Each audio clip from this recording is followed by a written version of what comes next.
Brought to you by Agilus Diagnostics. Health test की बात आती है तो मैं भरोसा करता हूँ India largest diagnostics company Agilus diagnostics. खुद को टेस्ट करते रहो। अरे ना मैं जिताऊं तुझे, तुझे जिताऊं मैं। पकड़ लो इसको, अरे इसको पकड़ लो, ले जाओ पकड़ के, ले जाओ पकड़ के बाहर। हिम्मत कैसे होगी इसकी? अरे पकड़ के ले जाओ इसको बाहर। यह हरियाणा के पूर्व सीएम मनोहर लाल खट्टर हैं। मनोहर लाल खट्टर उस वक्त तिलमिला उठे जब उनके ही सभा में आए एक युवक ने सबके सामने कह दिया कि हरियाणा में सरकार बीजेपी की बनेगी लेकिन हिसार विधायक हारेगा। फिर क्या था, मनोहर लाल खट्टर तिलमिला उठे और वहां मौजूद अपने अधिकारियों से कहा कि अरे इसे पकड़ लो, ले जाओ पकड़कर बाहर। हिम्मत कैसे हो गई इसकी? अरे ना मैं जिताऊं तुझे, तुझे जिताऊं मैं। पकड़ लो इसको, अरे इसको पकड़ लो, ले जाओ पकड़ के, ले जाओ पकड़ के बाहर। हिम्मत कैसे होगी इसकी? अरे पकड़ के ले जाओ इसको बाहर। अब इस वीडियो की पूरी कहानी भी जान लीजिए। दरअसल हरियाणा में विधानसभा चुनाव है और चुनाव के लिए सभी नेता अपने अपने चुनावी क्षेत्र के लोगों को लुभाने के लिए कई वादे कर रहे हैं। इसी लुभावने ऑफर और वादे को करने के लिए मनोहर लाल खट्टर भी पहुंचे थे। हिसार के पटेल नगर में पहुंचे। पटेल नगर में बीजेपी के उम्मीदवार हैं डॉक्टर कमल गुप्ता। कमल गुप्ता के लिए प्रचार के दौरान एक सभा का आयोजन किया गया। सभा के सभापति बने मनोहर लाल खट्टर और लगे मंच से बीजेपी के हरियाणा में भूमिका को गिनवाने। जैसे ही उन्होंने कहा कि हरियाणा में बीजेपी की सरकार बनाने में हिसार की क्या भूमिका रही, ये तो सबको क्लियर है।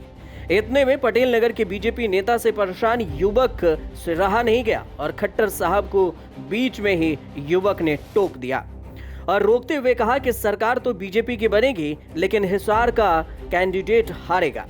फिर क्या था, खट्टर साहब तिलमिला उठे और फिर युवक को बाहर निकालने के फरमान जारी कर दिया। हिसार विधानसभा के विधायक का ये अपना एक विशेष रोल पहले भी रहता रहा है, इस बार भी रहेगा।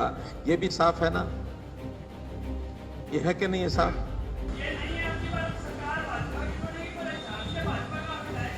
अरे ना मैं जिताऊं तुझे, तुझे जिताऊं मैं। पकड़ लो इसको, अरे इसको पकड़ लो, ले जाओ पकड़ के, ले जाओ पकड़ के बाहर।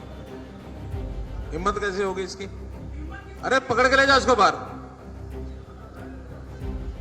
जब खट्टर के सुरक्षा गार्ड ने युवक को बाहर निकाल दिया तो मनोहर लाल खट्टर ने लोगों से खास अपील की कि हिसार से अपना विधायक बनाना है। खट्टर ने बाद में उस युवक का जिक्र करते हुए कहा कि वह भी यह बोल गया कि हरियाणा में तो बीजेपी की सरकार बनेगी। इसका मतलब है कि हमारा विरोधी यहाँ के लिए तो विरोध कर रहा है लेकिन हरियाणा के लिए नहीं कर रहा। उन्होंने कहा कि लेकिन मैं चाहता हूं कि हिसार को शामिल करके हरियाणा में सरकार बने। ऐसा नहीं होता तो यहां प्रचार करने में क्यों आता। आपको बता दें कि हिसार विधानसभा सीट पर जिंदल परिवार का वर्चस्व रहा है। 1968 में जिंदल परिवार से ओम प्रकाश जिंदल ने पहला चुनाव लड़ा था। 1977 में वह निर्दलीय चुनाव में उतरे थे। इसके बाद अब बीजेपी ने सावित्री जिंदल को टिकट नहीं दिया है तो सावित्री जिंदल निर्दलीय चुनावी मैदान में उतर गई हैं। वह इसे अपना आखिरी चुनाव बता रही हैं। इसके अलावा बीजेपी से निवर्तमान स्वास्थ्य मंत्री डॉक्टर कमल गुप्ता और कांग्रेस से रामनिवास राणा मैदान में। यहाँ वैश्य और पंजाबी समाज का वोट बैंक सबसे ज्यादा है। इसके बाद सैनी समाज का वोट बैंक आता है। इसमें वैश्य समाज से मुख्य रूप से 3 प्रत्याशी हैं तो पंजाबी समाज से पूर्व मेयर और सैनी समाज से कांग्रेस प्रत्याशी चुनावी मैदान में। बीजेपी के टिकट से चुनावी मैदान में उतरे डॉक्टर कमल गुप्ता 2014 में सावित्री जिंदल को हराकर पहली बार विधायक बने थे। डॉक्टर कमल गुप्ता उसके बाद 2019 में विधायक बनी और मंत्री रहे। वहीं सावित्री जिंदल 2005 में ओम प्रकाश जिंदल के निधन के बाद राजनीति में आई और 2 बार विधायक और मंत्री रही। 2014 में चुनाव हारने के बाद वह 10 साल तक राजनीति से दूर रही। कांग्रेस ने यहां से 6 बार जीत हासिल की है। इसमें 4 बार तो जिंदल परिवार का ही सदस्य विधायक बना। पिछले 2 चुनाव में बीजेपी प्रत्याशी जीत रहे हैं। वैश्य, पंजाबी और सैनी समाज के नेताओं का ही कब्जा हुआ है।